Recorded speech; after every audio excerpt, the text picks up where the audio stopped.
So for a point charge, let this point charge Q at point O, ठीक है।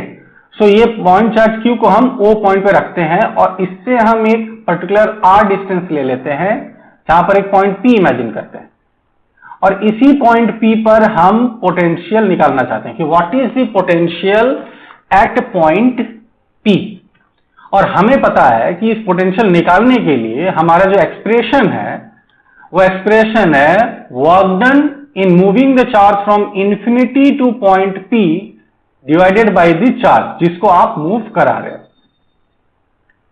सो हम इस expression का यूज करना चाहते हैं, या इस फॉर्मूला या जो हमें डेफिनेशन से ये जो एक्सप्रेशन मिला है इसका यूज करना चाहते हैं potential due to a point charge को निकालने के लिए। तो हमें यहां पर एक इंफिनिटी को क्रिएट करना पड़ेगा। तो इंफिनिटी जैसा मैंने आपको बताया है ये एक रेफरेंस पॉइंट है, रेफरेंस पॉइंट जहां पर हम पोटेंशियल जीरो मान के चलते हैं, ठीक है। It is a reference point eight which the potential is zero, potential energy is also zero, ठीक। सो यहां पर हम एक चार्ज ले लेते हैं Q naught. Okay, so we want to move this charge Q naught from infinity to P, ठीक है। इंफिनिटी से P तक मूव कराएंगे और देखेंगे कितना वर्क लगता है इसको मूव कराने में। वो वर्क डिवाइडेड बाय चार्ज हमें P पॉइंट का पोटेंशियल दे देगा।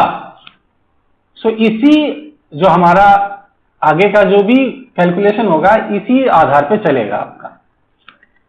सो इसके लिए हम क्या करेंगे, लेट अस सपोज यहां पर एक A पॉइंट हम इमेजिन कर लेते हैं, A पॉइंट को इमेजिन करते हैं जो कि आपका O पॉइंट से या Q चार्ज जिसको हम सोर्स चार्ज कह सकते हैं, इस चार्ज से x डिस्टेंस पे हमने A पॉइंट ले लिया, ठीक है। A पॉइंट हमने कंसीडर किया है और ये चार्ज जो कि इंफिनिटी पे हम P तक मूव कराएंगे इसको अभी हम सपोज मानते हैं कि वो Q नॉट पे है, सॉरी A पर है। ये चार्ज Q नॉट जो चार्ज है वो A पर आपका है और दोनों चार्ज को हम पॉजिटिव ले रहे हैं, बोथ आर पॉजिटिव चार्ज। तो जाहिर सी बात है इनके अंदर जो कूलम फोर्स होगा वो रिपल्सिव होगा, ठीक है। जो फोर्स लगेगा that force will B repulsive, मतलब अगर हम A पॉइंट पर उस फोर्स को निकालें तो वो दूर जाता हुआ हमें दिखाई देगा या उसका जो डायरेक्शन होगा वो दूर जाएगा फ्रॉम A, क्योंकि ये रिपल्सिव फोर्स है आपका, ठीक है। This force will be in outward direction या टुवर्ड्स राइट डायरेक्शन, ठीक है, because both charges are positive, तो इनमें रिपल्शन आपका होगा। तो अगर मैं इस फोर्स का एक्सप्रेशन निकालना चाहूं कि ये फोर्स कितना होगा, तो कूलम्स लॉ के हिसाब से ये हो जाएगा 1/4 pi epsilon not Q not by x square, this will be the force, ठीक है। ये आपका एक्सप्रेशन हो जाता है Q1 Q2 by R square होता है। यहां जो दूरी है दोनों चार्ज के बीच में वो x है, इसीलिए ये आपका जो फोर्स है ये हो गया 1/4 pi epsilon not Q not by x square. अब हम क्या करेंगे, इस चार्ज को पॉइंट A से स्मॉल डिस्टेंस dx मूव कराएंगे और ले आएंगे पॉइंट B पर।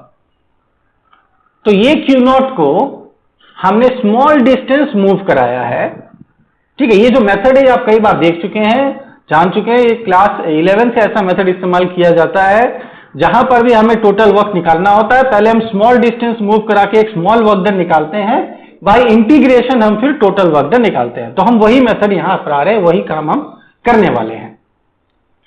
तो हमें तो मूव कराना है इंफिनिटी से P तक, क्योंकि हमारा जो फॉर्मूला है वो इंफिनिटी से P पर ही मिलेगा, पर पहले हम उसको स्मॉल डिस्टेंस dx मूव करा रहे हैं। तो A पर माना हमने x डिस्टेंस पे फोर्स निकाल दिया, इतना इलेक्ट्रोस्टैटिक फोर्स होता है, डायरेक्शन भी देख लिया, राइट की तरफ है डायरेक्शन। पर अब हमने जो डिस्प्लेसमेंट किया है वो A से B की तरफ किया है। देखिए डिस्प्लेसमेंट किधर है, लेफ्ट की तरफ किया है। हमने लेफ्ट की तरफ क्यों डिस्प्लेसमेंट किया, क्योंकि एक्चुअली हमें इंफिनिटी से P जब आएंगे तो हम टुवर्ड्स लेफ्ट आने वाले हैं, तो हमारा जो एक्चुअल मूवमेंट है वो टुवर्ड्स लेफ्ट होना है चार्ज का, इसीलिए हमने यहां पर जो dx का मूवमेंट लिया है वो भी टुवर्ड्स लेफ्ट लिया है। सो कुछ ना कुछ स्मॉल वर्क डन होगा, ठीक है, dw होगा। एक चीज और यहां ध्यान रखने वाली बात है कि ये जो dx है, this dx is so small कि ये जो फोर्स है वो ए से बी में चेंज नहीं होता। मतलब ए पॉइंट पे जो फोर्स है और जो बी पॉइंट पे फोर्स है वो दोनों फोर्स सेम है, कोई डिफरेंस इन दोनों फोर्स के बीच में नहीं है from point A to point B. आप ध्यान रखिए जो फोर्स का एक्सप्रेशन देखिए उसमें एक्स आता है, एक्स जो कि एक वेरिएबल है। इसका मतलब ये जो फोर्स है ये डिस्टेंस के साथ चेंज होता रहता है, ये कोई कांस्टेंट फोर्स नहीं है, ये डिस्टेंस के हिसाब से चेंज होता है। पर हमने जब इसको ए से बी मूव कराया तो ये इतना छोटा डिस्टेंस लिया कि ये आपका चेंज नहीं होगा। ये हम मान के चल रहे हैं कि भाई ए से बी जो dx distance is so small कि ये फोर्स चेंज नहीं होगा। तो फोर्स कितना हो जाएगा आपका F डॉट dx हो जाएगा, as per the formula F dot dx हो जाएगा, dw हो जाएगा F डॉट dx, ओके, या F dx cos। अब यहां देखो कितना एंगल बन रहा है, फोर्स हो रहा है आपका राइट हैंड साइड की तरफ और डिस्प्लेसमेंट हो रहा है लेफ्ट हैंड साइड की तरफ, तो क्लियरली जो एंगल है वो बन रहा है 180 डिग्री। ठीक है, फोर्स आपका इस तरह से राइट हैंड साइड, जो डिस्प्लेसमेंट dx लिया वो लेफ्ट हैंड साइड, तो एंगल बना आपका 180 डिग्री। तो ये हो जाएगा cos 180 डिग्री, और cos 180 होता है -1, जो हो गया -f dx। ये आपको स्मॉल वर्क डन मिल गया, ओके। पर हमें स्मॉल वर्क डन नहीं चाहिए, हमें चाहिए total work done, okay, total work done. जब आप चार्ज Q0 को कहां से मूव कर रहे हैं, फ्रॉम इंफिनिटी टू P जब आप मूव करा रहे हैं, इसके लिए टोटल वर्क डन आपको चाहिए कि what is the total work done when we are moving the charge Q0 from infinity to P। Infinity कहने का मतलब वो सोर्स चार्ज O पॉइंट से इंफाइनाइट दूरी पर है, इंफाइनाइट दूरी पर है, और P पॉइंट R दूरी पर है। P पॉइंट की दूरी कितनी है, R है आपकी, ओके। सो ये जो टोटल वर्क डन होगा, this total work done will be integration of small work done या इंटीग्रेशन ऑफ -f dx। हम माइनस को बाहर ले लेते हैं, f dx माइनस f का वैल्यू पुट कर देते हैं जो हमें यहां मिला है, that is 1/4 pi epsilon not Q0 by x square dx। ये हमारा, हमने यहां पर ये फोर्स का एक्सप्रेशन यहां पुट कर दिया। ठीक है, मान लो अगर हम इसे इक्वेशन 1 कह देते हैं तो फ्रॉम इक्वेशन 1 हम ऐसा लिख सकते हैं, ये हमने किया है। अब हम क्या करेंगे नेक्स्ट स्टेप में, जितने भी कांस्टेंट हैं उनको हम बाहर कर लेते हैं। अब ये वर्क डन जो हमें मिल रहा है, ये मिल रहा है when we are moving the charge from infinity to P। ठीक है, इंफिनिटी से P मूव करा रहे हैं, तो सारे सबको हम बाहर कर देते हैं। आपका -1/4 pi epsilon not Q0 1/x square dx। Now एक चीज और यहां ध्यान दीजिए, हम यहां पर लिमिट भी लगा सकते हैं। ठीक है, अब हम लिमिट भी लगा सकते हैं क्योंकि हम जो मूवमेंट कर रहे हैं वो from infinity two point P कर रहे हैं।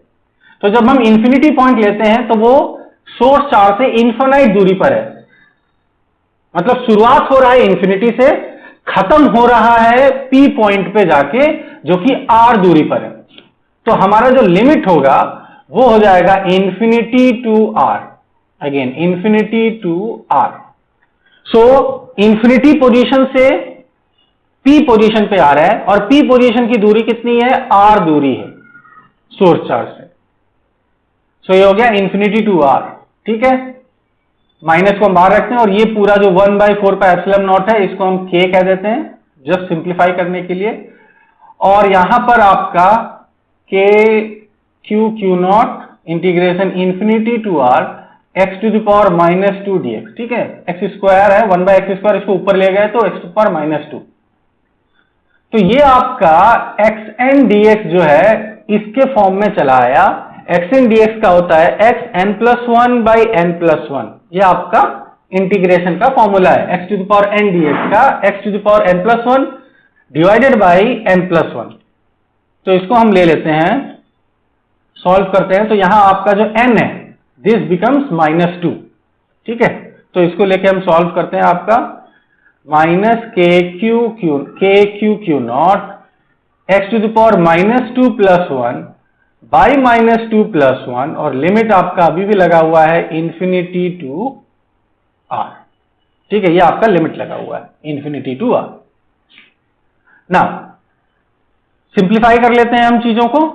यहां देखो -2 + 1 है तो ये आपको दे देगा -1, ये माइनस और इधर सामने का माइनस, ये दोनों माइनस आपका कैंसिल हो जाएगा। तो यहां बच गया KQ0 x to the power, again ये -2 + 1 आपको दे देगा -1, लिमिट लगा हुआ है इंफिनिटी टू r आपका।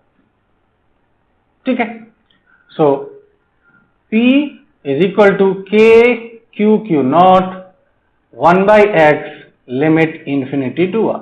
आपको समझ में आए, इसीलिए मैं हर एक स्टेप को ले जा रहा हूं, छोटा से छोटा स्टेप भी यहां मिस नहीं कर रहा हूं, सारा स्टेप लेके जा रहा हूं।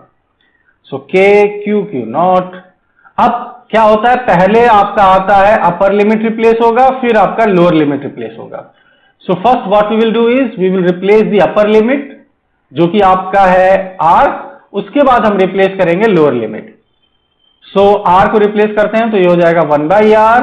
अपर लिमिट रिप्लेस करने के बाद आपको पता है माइनस आता है, फिर आएगा लोअर लिमिट इंफिनिटी, 1/∞ आपको 0 दे देगा।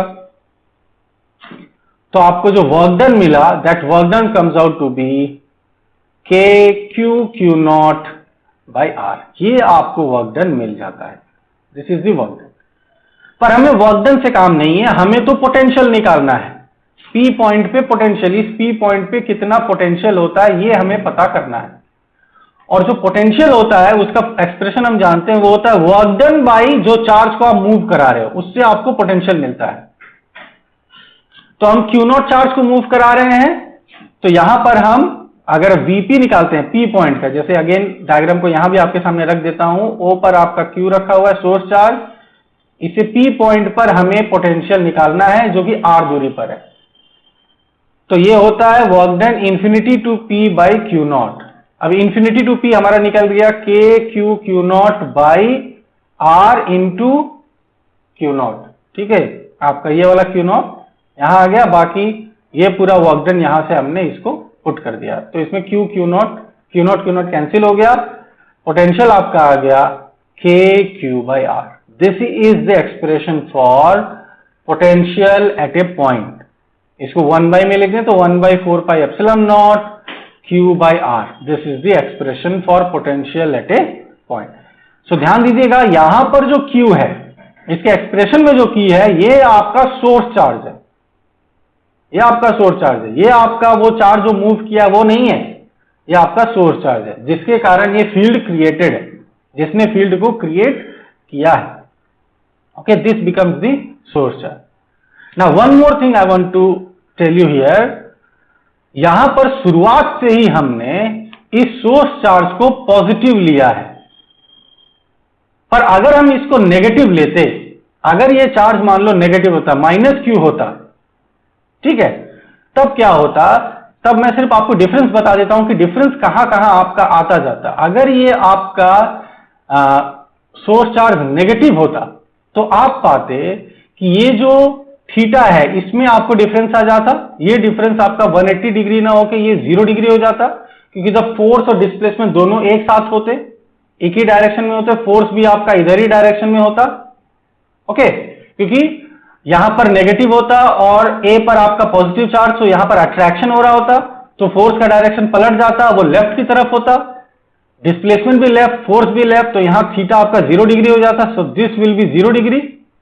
ठीक है, ये आपका जो होता वो 0 डिग्री होता, और यहां माइनस की जगह प्लस होता। मतलब सारा जो आपका कैलकुलेशन में, सारा कैलकुलेशन सेम रहता, बस प्लस माइनस का डिफरेंस आता, एंड रिजल्ट आपको जो मिलता एक माइनस चार्ज के लिए, -Q के लिए, वो मिलता -KQ/r। तो एक पॉजिटिव चार्ज के पोटेंशियल और नेगेटिव चार्ज के पोटेंशियल में यही डिफरेंस है। एक पॉजिटिव चार्ज के लिए होता है KQ/r या 1/4πε0 Q/r, पर यही आप अगर नेगेटिव चार्ज ले लेते हो तो हो जाता है -KQ/r या -1/4πε0 Q/r। यही डिफरेंस है, पॉजिटिव के लिए वैल्यू पॉजिटिव होगी, नेगेटिव के लिए वैल्यू नेगेटिव होगी। ये हमें ध्यान रखना है जब भी हम किसी पोटेंशियल को एक्सप्रेस करते हैं, पॉजिटिव के लिए पॉजिटिव, नेगेटिव के लिए negative, but overall it is always a scalar quantity. ठीक है, it is a scalar quantity, इसका अपना कोई डायरेक्शन नहीं होता। सो डायरेक्शन कंसीडर नहीं करना है, पर वैल्यू कंसीडर करते समय पॉजिटिव के लिए पॉजिटिव और नेगेटिव के लिए नेगेटिव लेके चलना है।